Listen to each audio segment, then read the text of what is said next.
আপনারা দেখছেন হলদিবাড়ি টাইমস।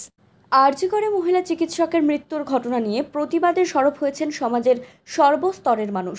এবার ছবি এঁকে হলদিবাড়িতে প্রতিবাদে নামলেন চিত্রশিল্পীরা। শুক্রবার রাতে হলদিবাড়ির রং মশাল সাংস্কৃতিক গোষ্ঠীর ব্যবস্থাপনায় ও হলদিবাড়ির চিত্রশিল্পীদের সহযোগিতায় শহরের কালীবাড়ি মোড়ের রাস্তার মাঝে ছবি এঁকে আরজি করের ঘটনার প্রতিবাদে সামিল হলেন শিল্পীরা।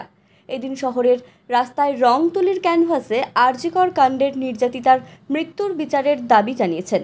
সেই সঙ্গে রাজ্যের মহিলাদের বর্তমান পরিস্থিতি ও নিরাপত্তার কথাও তুলে ধরেন তারা। এই ঘটনার সঙ্গে জড়িতদের একাধিক কাল্পনিক চরিত্রের মাধ্যমে ফুটিয়ে তোলেন। বিভিন্ন বিষয় ফুটিয়ে তোলেন এই শিল্পীদের প্রতিবাদে।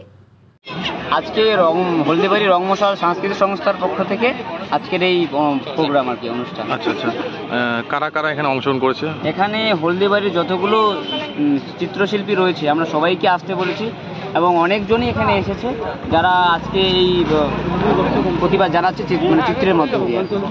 এখানে আপনারা দেখতেই পাচ্ছেন যেভাবে হচ্ছে আমরা আরজি করের বিষয় নিয়ে সারা দেশ যেভাবে হচ্ছে একটা বিশৃঙ্খল পরিস্থিতির মধ্যে রয়েছে এবং প্রতিনিয়ত কাতারে কাতারে মানুষ রাস্তায় নামছে, সেই প্রতিবাদ যাতে চিত্রশিল্পীরাও তুলে ধরতে পারে তাদের প্রতিভার মধ্য দিয়ে আজকে তারই একটা রূপ আমরা দেখতে পাচ্ছি।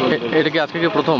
হ্যাঁ, আজকে থেকে আমরা প্রথম শুরু করলাম এটা এবং পরবর্তীতে আমরা হলদিবাড়ির বিভিন্ন দেওয়াল বিভিন্ন রাস্তা স্লোগানে ভরে দেবো। আচ্ছা আচ্ছা, সেটা চিত্রের মাধ্যমে? শুধুমাত্র চিত্রের মাধ্যমে। আচ্ছা, কি নাম আপনার? আমার নাম প্রদীপ রায়, আমি রং মশাল সাংস্কৃতিক সংস্থার সম্পাদক।